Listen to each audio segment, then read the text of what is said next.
racontez-moi d'abord ce qui s'est passé en détail. Eh bien, ce pauvre clochard avait proposé à Daniel de faire son portrait. J'ai insisté, pensant que ça lui changerait les idées. Ils sont restés seuls un moment. Ce qu'ils ont pu se dire, je l'ignore, mais quelques minutes après, j'ai entendu un coup de feu. Je me suis précipitée. Daniel avait tiré sur cet homme qui est tombé au moment où arrivait monsieur l'abbé. D'où venait ce revolver? Je l'ignore. Votre mari vous a-t-il menacé aussi? Non. Et vous? Il n'en a pas eu le temps car vous êtes arrivés. Mais il n'est pas douteux qu'il nous aurait tués tous les deux par la même occasion. Arrêtez-le, monsieur le commissaire. On ne peut pas laisser en liberté un névrosé de cette espèce. Je sais ce que j'ai à faire.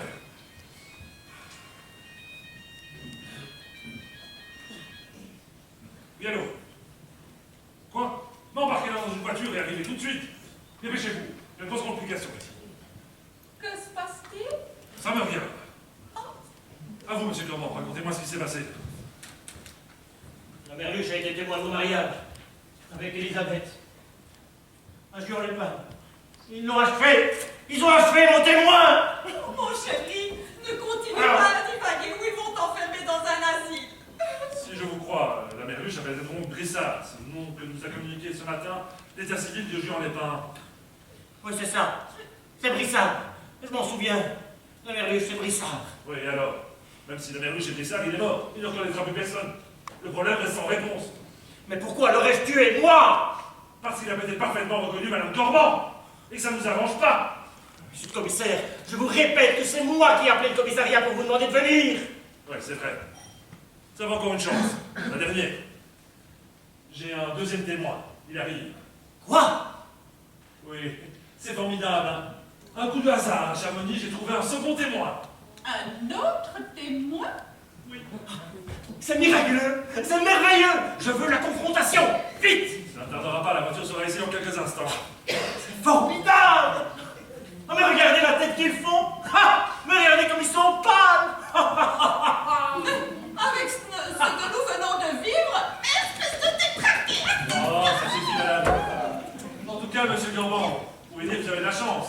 Découvrir la Merluche, me perdre et retrouver de suite un remplaçant. Alors là. Je la prouve que lorsqu'on est de bonne foi, on trouve des preuves. Le temps travaille pour moi. Vous connaissez bien cette phrase, n'est-ce pas? Elle est de vous, mais j'en ai fait mon porte-bonheur. Qui est ce témoin? Vous le saurez dans quelques instants.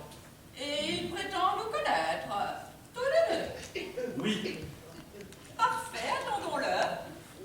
Monsieur le commissaire, tout était contre moi et vous ne m'avez pas abandonné. Pourquoi? Je ne sais pas. Une idée, une petite veilleuse qui ne s'est jamais éteinte. Mais elle est à bout, la petite veilleuse, alors au prochain choc. Et alors? Vous m'avez mené en barque. Que personne ne parle, que personne ne bouge. Le premier qui fait un signe, je le considère comme coupable. Monsieur Corban, restez dos tourné à la porte. Vous, monsieur l'abbé, là, et silence. Quant à vous, madame, je vous prierai de vous retirer dans la cuisine. Et quand je voudrais devenir, vous viendrez sans dire un mot. Je prends toutes ces précautions, car le témoignage de cette femme est capital. Elle ignorait même pourquoi je l'ai fait conduire jusqu'ici. Personne ne parle, personne ne bouge. Ne regardez pas, tournez la tête, vous. Ça, être né à Chamonix et voir ça, on me convoque au commissariat, on m'embarque. Ah, voilà, monsieur le commissaire, je n'en suis pas fâchée. Vous allez pouvoir m'expliquer ce que signifie cet enlèvement. Vos deux agents sont muets comme des carpes. L'infirmière, alors dire que je ne pensais pas à elle. Je suis sauvé. Silence! Asseyez-vous, mademoiselle Berton. Je vous écoute. Tâchons d'être bref, mon travail m'attend. Le mien ne pouvait pas attendre, c'est pourquoi nous vous avons un peu bousculé, excusez-nous. Je cherche un témoin ayant connu monsieur et madame Corban, qui habitent ce chalet depuis maintenant une dizaine de jours. Un de mes hommes, qui est votre voisin, a su par vous que vous aviez donné des soins à la femme, et c'est exact. Mais oui, je fais des piqûres à domicile. Je suis venue ici faire une intramusculaire à une dame. Elle m'a reçue dans sa chambre. Ce devait être le samedi d'il y a une semaine. Parfait. Seriez-vous capable d'identifier l'homme et la femme? Bah oui, un vrai roman de série noire. Monsieur, faites quelque part. Bonjour, monsieur Corban. Oh, bonjour, mademoiselle. Vous me sauvez la vie. Dire que je ne pensais pas à vous. À présent, je suis sauvé. Eh bien, tant mieux, cher monsieur. Tant mieux. Vous connaissez bien monsieur Corban? Oui, parfaitement. Bon, à la fin maintenant. Venez, madame. Bonjour, mademoiselle. Bonjour, Madame Corban. Comment ça va? Mal, mademoiselle. Mon mari est très malade. Il a tué un homme dans une crise nerveuse. Il a tué un homme? Oui, un pauvre clochard. Mais c'est affreux. Mais alors, de quoi ai-je l'air? Tous contre moi! Oh, je suis foutu! Pauvre Daniel. J'avoue ne pas saisir exactement ce qui se passe. Il ne reconnaît plus sa femme. Oh, quel malheur! Un couple si sympathique, si uni. Donnez-lui quelque chose pour le remonter. Oh oui, mademoiselle, s'il vous plaît. Il faudrait lui faire une piqûre pour le calmer. Je refuse! Allons, allons. Et aussi, faux témoin, pourri, vendu! Je n'ai pas l'habitude d'entendre des propos pareils. Vous m'excuserez, monsieur le commissaire, mais si vous n'avez plus besoin de moi, je vous demanderai la permission de repartir. Ramenez-moi à Chamonix. Vous ferez la piqûre vous-même. Pour rien au monde. Si son cœur lâchait, j'aurais trop mort. D'ailleurs, ce dont il a besoin, c'est d'une douche froide et d'une bonne séance d'électrochoc. Puis-je m'en aller? Je vous raccompagne, mademoiselle, et m'excuse de vous avoir dérangé, mais cette confrontation était les plus importantes. Je reviens! J'ai 2 mots à vous dire à vous. Mademoiselle, que me conseillez-vous? Il faut faire rentrer ce pauvre type en clinique au plus vite. En avez-vous au moins une à me conseiller? Vous triomphez, hein? Oui. Oh, excusez-moi, monsieur le commissaire, j'ai oublié mon sac. Une minute. Ah, le voilà. Je l'avais laissé sur le bureau. Ah, voilà. Heureusement que ce brave homme a une femme qui l'adore. Monsieur le commissaire! Monsieur le commissaire! Revenez! Monsieur le commissaire! Oh là! Ça recommence! Je vais expliquer une bonne fois pour toutes avec vous! Faites-vous raccompagner par la voiture, mademoiselle! Inutile, je vais rentrer à pied. Ne le laissez pas partir! Qu'est-ce encore que ces cris? Ils l'ont payé, acheté! Qui? Mais cette femme est sur curé! Quand? Maintenant devant mes yeux! Oh, ça alors, ça dépasse tout! Je vais m'occuper une bonne fois pour toutes de vous. Laissez-moi seul avec lui. Bien, monsieur le commissaire. Excusez-moi, monsieur l'abbé.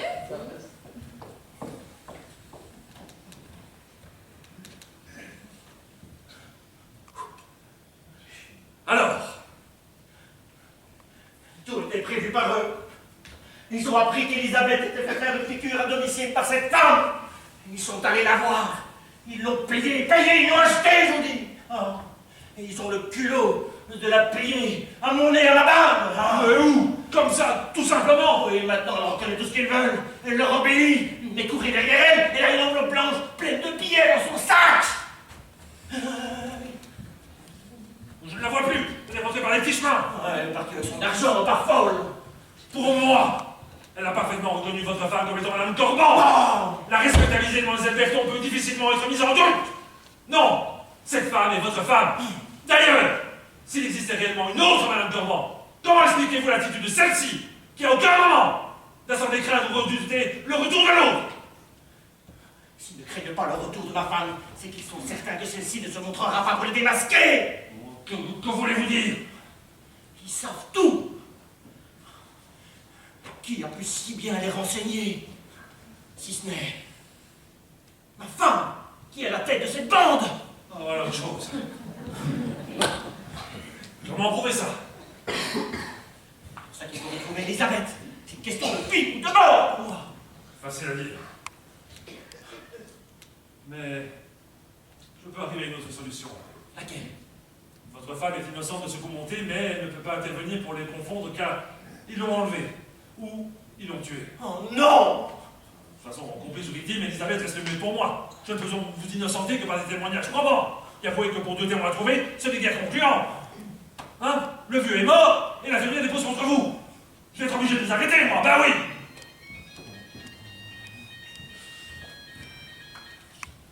Oui, allô? Quoi? J'arrive tout de suite. Qu'y a-t-il? C'est l'hôpital. C'est l'hôpital qui me dit que le père Lamérluche rentre en salle d'opération. Quoi? Oh, il n'est que blessé. Ils vont l'opérer. Alors, gardez ça pour vous. Il ne manquera plus qu'on nous l'achève, celui-là. Alors, je file à l'hôpital. Dès qu'il reprend connaissance, je l'interroge. Alors vous, jusque-là, vous restez tranquille. Monsieur le commissaire! Monsieur le commissaire, si la Merluche parle, téléphonez-moi! Promis. Monsieur le commissaire! Si l'opération rate, ou qu'il meurt, que vais-je devenir? Je suis bon pour la cour d'assises. Ou ou l'asile de fous. Moi, je n'ai pas de préférence. C'est un brave homme. Ils ne vont quand même pas acheter ou tuer tout le monde. Oh, vous savez, jusqu'à présent. Vous voulez mon avis de commissaire? Oui. Le crime parfait n'existe pas. Alors merde! Ayez un peu confiance en nous. Et maintenant, allez dormir un peu. Je peux entrer, monsieur le commissaire? Et mangez, mon vieux. Vous nous quittez déjà? Oui, madame. Où est l'abbé? Il est parti à sa paroisse. C'est pas une seconde à perdre. Donc, il déjeuner, mon chéri. Je n'en veux pas. Oh, tu n'as rien mangé depuis hier soir, ça n'est pas raisonnable. Vous y tenez à cet héritage, hein? Oui, ça t'ennuie? Vous aurez peut-être mon argent, mais vous n'aurez pas moi. Sait-on jamais? Je vais au village, viens-tu avec moi? Oh non. Oh, allez, ce n'est vraiment pas la peine d'être à la montagne si on va pas faire une petite balade, enfin. Je ne tiens pas à être retrouvé la tête fracassée contre un rocher ou noyé dans un torrent. Oh, mais quelle imagination! Je me demande où tu vas chercher tout ça. À tout à l'heure, mon chéri. C'est ça, tout à l'heure.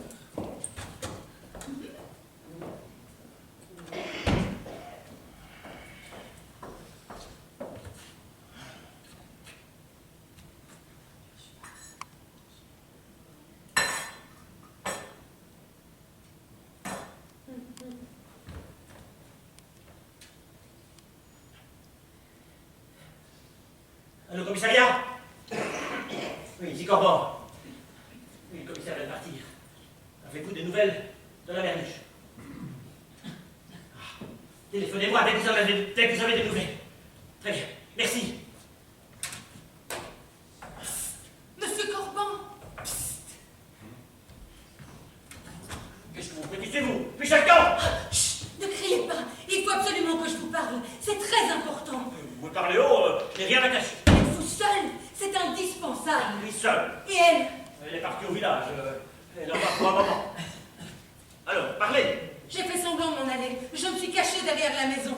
Vous êtes entrevenu pour que je vous félicite de votre conduite. Oh, monsieur Corban, vous êtes bien sûr dans une situation fausse. Situation. Mais moi, Situation fausse, je suis bien modeste. Et grâce à qui? oh, si vous saviez. Oh, je sais, j'ai vu l'enveloppe. Et leur plan est tellement inattaquable que votre paye a eu lieu ici, à Mondé-à-la-Barre. Je l'ai dit au commissaire, mais il ne m'a pas cru. Il vous croira, je vous le promets. Je vais revenir sur mon témoignage. Non, mais s'il est temps, courez au commissariat. Non, surtout pas. Ce n'est pas si simple. Hein? Vraiment? Je suis dans un piège aussi affreux que le vôtre, monsieur Corban. Si je vous sauve, je me perds. Mais la police vous protégera. Il s'agit d'autre chose, d'un danger beaucoup plus grave. Ils vous ont également entre leurs griffes. Complètement. Chantage? Oui. De quel ordre? Moral, financier surtout. Une grosse somme? Oui. Oh, je ne m'en sortirai jamais. Mais tout ça, c'est de ma faute. L'autre jour, je ne sais pas ce qui m'a pris, j'ai joué. Enfin, j'ai été entraînée à jouer. Et j'ai perdu. J'ai été obligée de signer un chèque, sans provision, vous vous en doutez. Mais j'ai tout de suite compris qu'il s'agissait d'un piège. Car un monsieur qui était là m'a tout de suite proposé de couvrir mon chèque à la banque en échange d'un petit service. Il s'agissait de reconnaître quelqu'un. Que vous n'aviez jamais vu. Voilà. Voilà.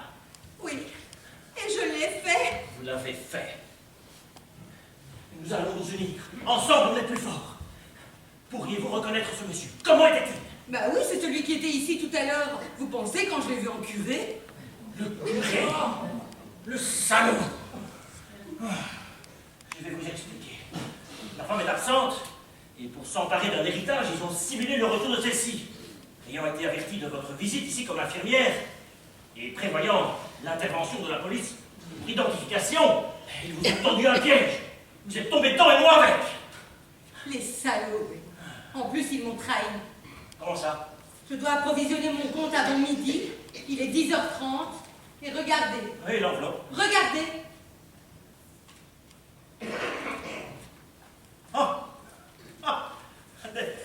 Du papier journal. Eh bien, vous avez été payé en papier journal. Eh bien, la tragédie tourne à la farce. Eh bien, vous allez aller en prison. Oh non, je n'irai pas en prison. Rassurez-vous. Ah bon, et pourquoi? Parce que c'est vous qui allez me sauver, tout simplement. Ah, j'aimerais bien savoir comment et pourquoi. Eh bien, je vais vous le dire. vous payez mon chèque. Et je témoigne alors qu'ils m'ont forcé sous la menace à reconnaître la fausse Madame Corbeau. Belle ordure! Les salauds vous laissent tomber, vous vous rabattez sur la pauvre victime! Mais je n'ai pas le choix. Vous n'allez pas me dire que je vais être obligé de vous payer pour obtenir votre authentique témoignage! Si, et avant midi. Je regrette, mais cette solution ne me convient pas. Sortez! Alors tant pis pour moi, qui vais en prison. Et pour vous, qui allez tout droit à l'asile de fous. Donc, je vous remercie de la précision. Je me passerai de votre témoignage. Comment? J'en ai un meilleur. Ah oui, lequel? Mon clochard. Il n'est pas mort? Non, il n'est pas mort. On l'opère. Le commissaire vient de m'alerter. Et lui, il n'a pas été acheté. Je vous en supplie, achetez-moi mon témoignage. J'ai besoin de cet argent. Non! Mais vous ne comprenez donc rien. Oh si, j'ai bien compris. Ah, vous avez tort de ne pas faire affaire avec moi. Et pourquoi? Votre clochard peut mourir, il peut perdre la mémoire, il peut mettre 8 jours à parler, il peut être enlevé, assassiné, il peut, après ce qui lui est arrivé, avoir peur et se taire. Alors vous le regretterez. Croyez-moi, 2 témoins valent mieux qu'un. Évidemment. Moi, le marché que je vous propose est immédiat. Vous m'aidez à payer une dette bancaire et moi je vous libère de vos escrocs.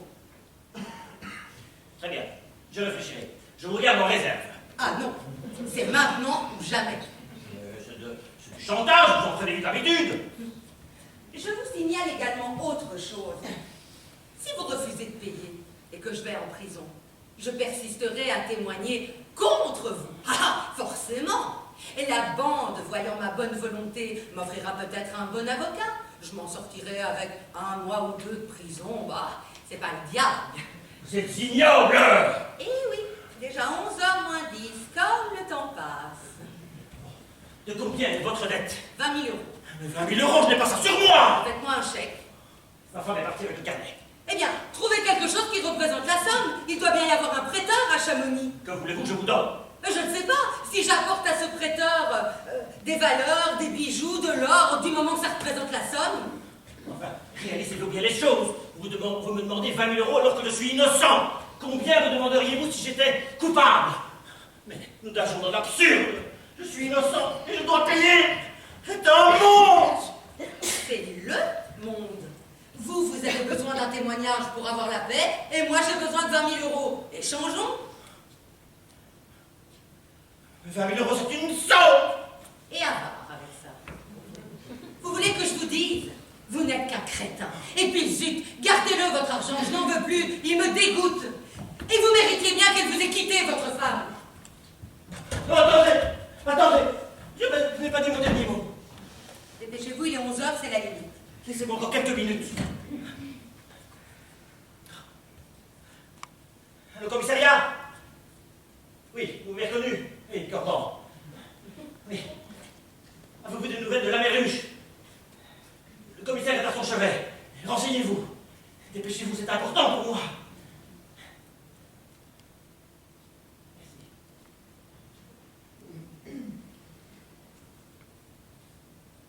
Allô, oui, je suis là. Comment il n'est pas sorti de la salle d'opération? Mais quelle complication! Merci. Votre premier témoin est en mauvaise posture? Ça vous arrange, hein? Oui, je suis franche. Alors, que décidez-vous? Je ne peux pas prendre de risque avec la Méruche. Vous avez raison. Dans 1 heure, les crapules seront sous les verrous et nous irons lui serrer la main. Tout est bien qui finit bien. Et puis, 20 000 euros, c'est pas le Pérou. Bon, ça fait 20 000 euros. Vous les faut en une fois? Bien sûr, en valeur ou en liquide. Ah, cette balle pourrait convenir? Oui, parfait. Vous me la prêtez? Oh. Si, je dis prêter, je tiens à vous la rendre. Oui, après tout, vous pouvez la voir. Je ne veux plus jamais en entendre parler. Oh, je ne vous contrarierai pas. Bon, comment allons-nous faire? À quel propos? Pour le témoignage. Vous avez ma parole. Excusez-moi, je n'ai pas envie de rire. Je vais vous signer un témoignage écrit. Non, nous allons convoquer le commissaire et vous allez témoigner devant lui. Mais me donnerez-vous la bague avant, après ou devant lui? Après. Pas confiance. Et surtout pas le temps. Non, nous n'avons qu'une solution, c'est que je vous signe ce papier. Alors, que décidez-vous? C'est oui ou c'est non? C'est oui. Écrivez-le. Je vous signez. Quel est votre nom? Yvonne Berton.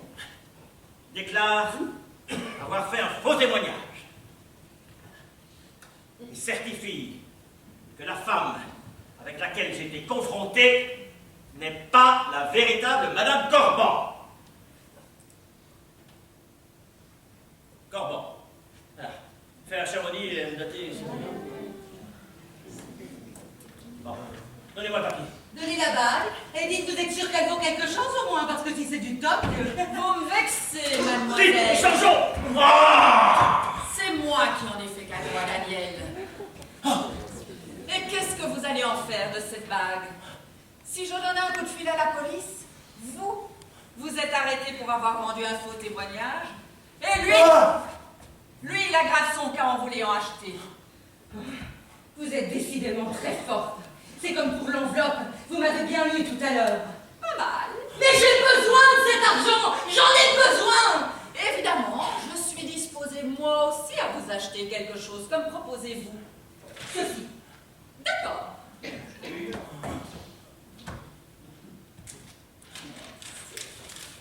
Il n'y a pas de compte. Combien y a-t-il?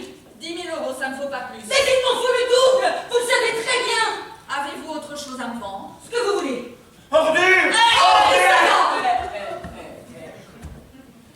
J'aurais besoin d'une attestation pour Daniel. Vous êtes infirmière diplômée, vous avez le droit de l'établir, non? C'est entendu. Le signez. L'attestation est déjà rédigée, je suis très prévoyante.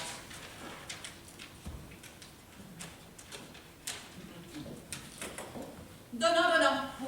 Et maintenant filez, et ne remettez plus jamais les pieds ici. Avec joie. Merci, mademoiselle. Chacun pour soi. Dieu pour tous.